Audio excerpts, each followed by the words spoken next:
Hey everybody, and welcome back to the Botch Pit.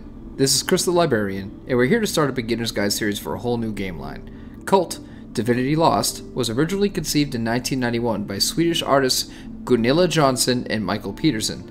God help me, I hope I'm saying that correctly, because they are from Sweden. This game deals with content a great deal darker than what many of us may be used to, so buckle the fuck up, kids. Before I even continue with any of this information, it needs to be said that you need to be aware, this macabre work deals with many of the following themes: physical and mental abuse, sexual assault, violence, religious exploitation, child abuse, mental illness, abduction, animal cruelty, pregnancy, and all the complications that may arise from such a state of life, drug use, self-harm, suicide, and plenty of blood and death. Now, before you turn away immediately from the recording, be aware that we won't really be discussing many of those themes here. Personally, I never found a way for sexual assault or outright child abuse to have a place at the gaming table. You know, aside of course from helping people overcome their trauma in a helpful and assistive sort of capacity, not utilizing it for gameplay purposes, so you don't really need to worry about those aspects being covered here. That said, do you still have the stomach to continue down this dark and foreboding path into degradation, and scratching the wool away from your eyes to see reality for what it really is? You do? Good. Let's get started. This is a world where God no longer has a place. The flame of light has long faded, and where once we had God, a beacon of light to guide the course of humanity, we instead for quite a long time got a being of immense power called the Demiurge. This Demiurge battered and bashed our light into submission, for he cared not for it. It sought to keep us in fetters and chains. He forged 10 principles, or methods, I believe, to keep us where it felt we belong, beneath the boot.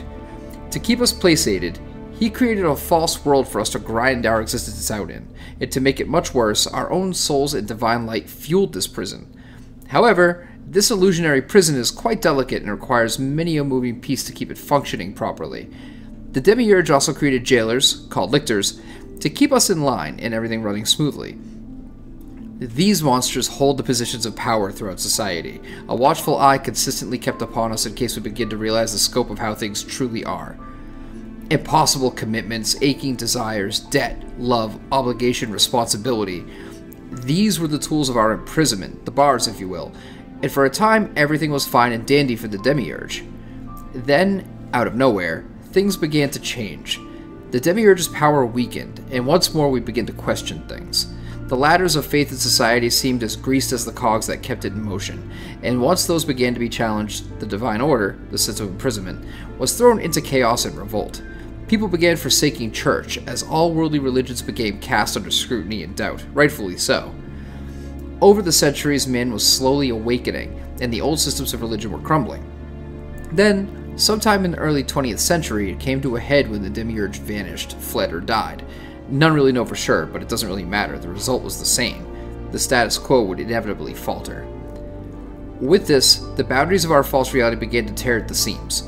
Granted, the Lictors still hold the power through the principles, and very few people actually see things for what they are, but some are starting to see the thin veneer over the shoddy paint above it. Most often, those that begin to see lose their minds or go missing, but that doesn't mean the poor fuck is you.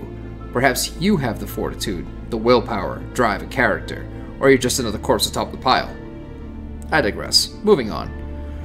The Lictors are deeply concerned, I dare say panicking, seeking whatever methods they may find to keep our hands tied.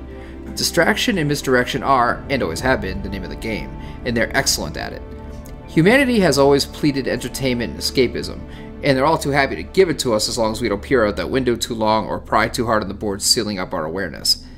Yet, that doesn't always satisfy us. We feel an emptiness, a missing piece.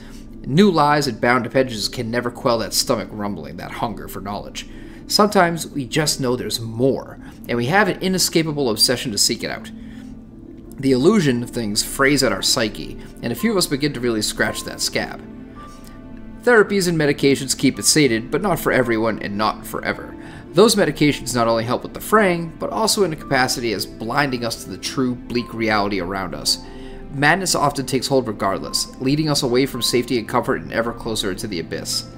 So, what awaits us beyond the lie in Kult? Think of it initially as a much darker, twisted version of our own world, but one where alleys may lead to other dimensions, and backdoors may lead us to places where the creatures are beyond our ability to fathom. Demons, angels, and much worse become seen, often dealing with many of their own ilk for your own kind's life as a plaything, bartering more so. Perhaps the water stains on the pavement below you are actually the last desperate act of some manner of summoner, trying to warn others to not follow in his fate. Old gods beg for scraps, while new gods of glitter and neon prostitute themselves out for a nicer loft tonight, one with less meat left on the linoleum floor for the last hapless denizen. This is a world of torture, pain, barter, and trade, and mortals are the least useful and cared about of the lot. You are less than nothing. You are a spent commodity, but ironically one of the few things left that are worth bartering or trading for, simply because of that little spark of divine light. So, there we go. That's the basic setting of Kult Divinity Lost. You play as one of the poor unfortunates who managed to get wind of what you're in for in this life, and perhaps, likely even, against your will, are dragged kicking and screaming into the madness. Or, perhaps you're even excited on a basic level. You see, one thing I had not really mentioned, as I'm saving for a further recording to go in depth with, is what happens in this world when you begin to awaken as to how things really are. Your very awareness can begin to spawn nightmares, and base primal fantasies to life. Perhaps that woman you lusted over in 7th grade is now here and matured, a sub looking for her dom. But what exactly is just below her shoulder blade, twitching? What does that smell? Something is always unnatural beneath the lie.